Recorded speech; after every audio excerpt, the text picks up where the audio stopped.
اور اگر آتا بھی ہے تو ٹھیک نہیں آتا، مخارج ٹھیک نہیں ہے. ٹھیک ہے جی، لاتعداد دفعہ موقع ملتا ہے احباب سے سورہ اخلاص سننے کا. وَلَمْ يَقُلْ اللَّهُ كُفُوًا أَحَدٌ. سبحانک اللہ، سبحانک اللہم وبحمدک وتبارک اسمک. اللہ لفظ اللہ پہ بھی کھڑی ضمیر ہے. سبحانک اللہم وبحمدک وتبارک اسمک وتعالی جدک ولا الہ غیرک. دکھ ہے حضرت ہمیں قرآن نہیں، دکھ ہے حضرت ہمیں قرآن نہیں، اور چھوڑ بھی دیا ہم نے.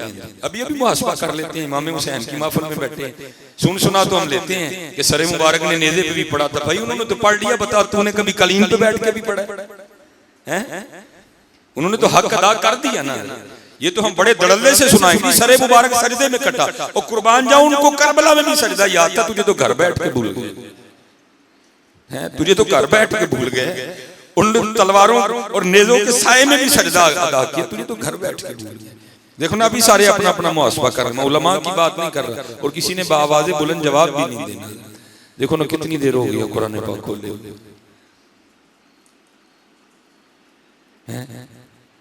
دیکھ لو کھول لو ذرا جی، کھول کے تو دیکھو یار، کھولو تو صحیح صحیح. میں چلو جاتے جاتے آپ کو نسخہ دے دیتا ہوں. سارے پریشان بیٹھے رہے سب آؤ نسخہ دیتا ہوں، کر کے دیکھ لو پھر دیکھو ہوتا ہے کیا. سارے قرآن کا نہیں بتا رہا، صرف ایک سورت. ٹھیک ہے جی، 22ویں پارے کے اینڈ پہ شروع ہوگی اور جا کے 23ویں میں ختم ہو جائے گی. بڑا بھی اگر لگے گا ترتیل کے ساتھ اچھے انداز سے پڑھو گے تو 15 منٹ لگ جائیں گے. حدیث مبارکہ کا مفہوم سن لو.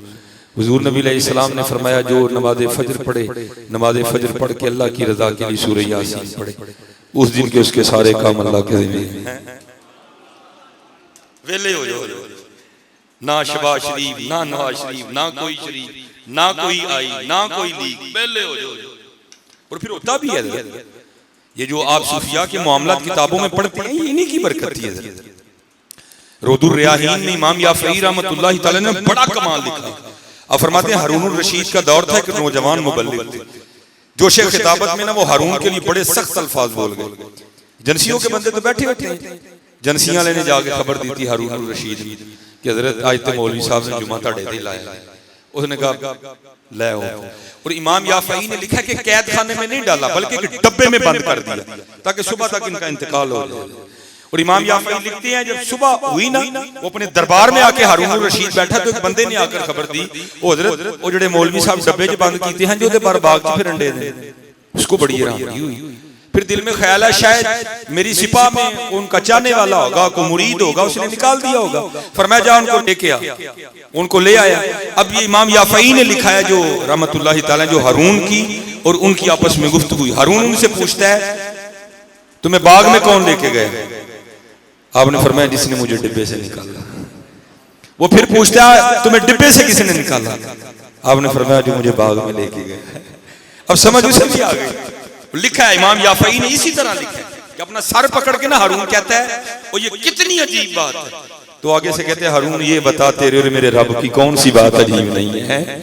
وہاں پھر اینڈ پہ لکھا ہے کہ امام یافعی لکھتے ہیں کہ ہارون نے اپنے وزیر کو بلایا اور بلا کر کہا میرا شاہی گھوڑا لاؤ اور ان کو میرے شاہی گھوڑے پہ بٹھاؤ اور پورے بغداد کا چکر لگواؤ اور ساتھ ایک بندہ اعلان کرے. وہ کیا؟ یہ وہ ہے جس کو ہارون نے ذلیل کرنا چاہا، اللہ نے اس کو عزت دی، ہارون کو بھی اس کی عزت کرنی پڑ گئی.